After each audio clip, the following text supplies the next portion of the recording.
Kata CNN Indonesia, Direktur Utama Perum Bulog Budi Waseso mengungkapkan Bulog telah menyerap sekitar 200.000 ton beras hasil panen petani pada Maret tahun 2021. Serapan hasil panen ini sejalan dengan kebijakan Presiden Joko Widodo, agar tidak melakukan impor beras sampai Juni tahun 2021. Sampai hari ini, Bulog telah serap 200.000 ton setara beras di wilayah panen. Kami akan terus menyerap dengan rata-rata 10.000 ton per hari. Berarti tinggal 3 hari di Maret ini, kurang lebih akan bertambah 30.000 ton lagi, ujar Buas, sapaan akrabnya, saat konferensi pers virtual, Senin, 29/3.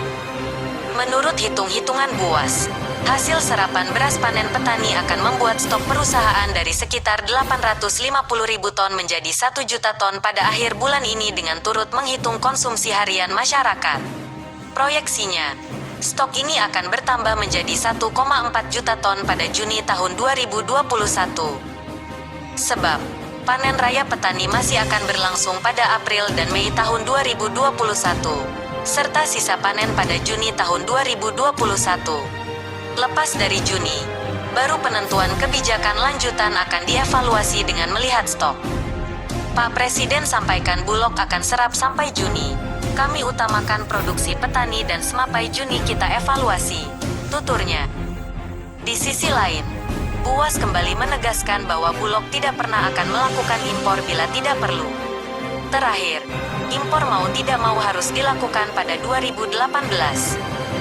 Sebab saat itu ada ketentuan stok cadangan beras pemerintah, CBP, harus sekitar 1 juta sampai 1,5 juta ton. Sementara stok belum mencapai angka tersebut, sehingga dilakukan impor dan hasil impornya masih tersisa sampai tahun ini. Namun sudah turun mutu sekitar 106.000 ton. Tapi setelah itu, Bulog tidak pernah impor. Buas mengklaim hal ini karena cadangan beras cukup dari hasil serapan panen petani. Selama 3 tahun ini, kita tidak pernah impor dan memang Bulog tidak pernah impor. Kalau ada data BPS ada beras masuk, itu beras khusus untuk hotel dan resto. Jadi bukan Bulog yang impor, itu swasta. Sampai hari ini, Bulog belum melaksanakan impor lagi, terangnya. Lebih lanjut, Buas memperkirakan jumlah beras yang terserap pada tahun ini akan mencapai 1,4 juta ton. Ia mengatakan jumlahnya lebih tinggi dari realisasi tahun lalu sekitar 800.000 ton. Jadi kalau dari tahun lalu 800.000 ton, maka stok akhir kami bisa 2,2 juta ton untuk tahun ini kalau tidak ada hilirnya, jelasnya. Di sisi lain, ia turut memastikan bahwa Bulog tidak punya kendala dalam penyerapan beras petani, baik yang berasal dari teknis kualitas beras hingga anggaran. Dari sisi teknis kualitas, ia menyatakan Bulog punya sistem pengolahan beras sendiri, sehingga kalaupun harus menyerap hasil panen yang memiliki kadar air lebih, bisa diatasi. Begitu juga dari sisi anggaran, meski belum mendapat dukungan dari pemerintah.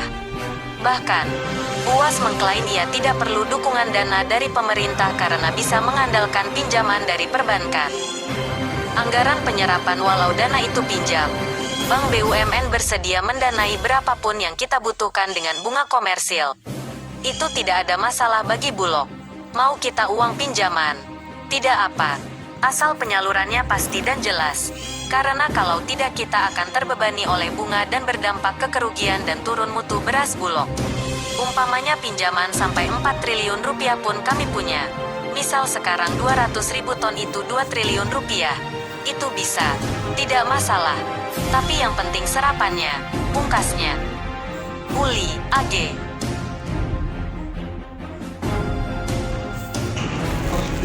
One hour later.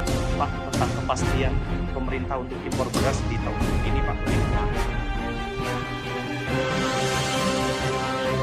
Saya pastikan bahwa sampai bulan Juni 2021 tidak ada beras impor yang masuk ke negara kita Indonesia. Kita tahu sudah hampir 3 tahun ini kita tidak mengimpor beras. Dan saya tegaskan, memang ada MOU dengan Thailand dan Vietnam. itu hanya untuk berjaga-jaga, mengingat situasi pandemi yang penuh dengan ketidakpastian. Saya tegaskan sekali lagi, berasnya belum masuk. Saya pastikan beras petani akan diserap oleh Bulog dan saya akan segera memerintahkan Menteri Keuangan agar membantu terkait anggarannya. Kita tahu kita memasuki masa panen dan harga beras di tingkat petani belum sesuai yang diharapkan. Oleh sebab itu, saya minta segera hentikan perdebatan yang berkaitan dengan impor beras. Ini justru bisa membuat harga jual gabah di tingkat petani turun atau anjlok.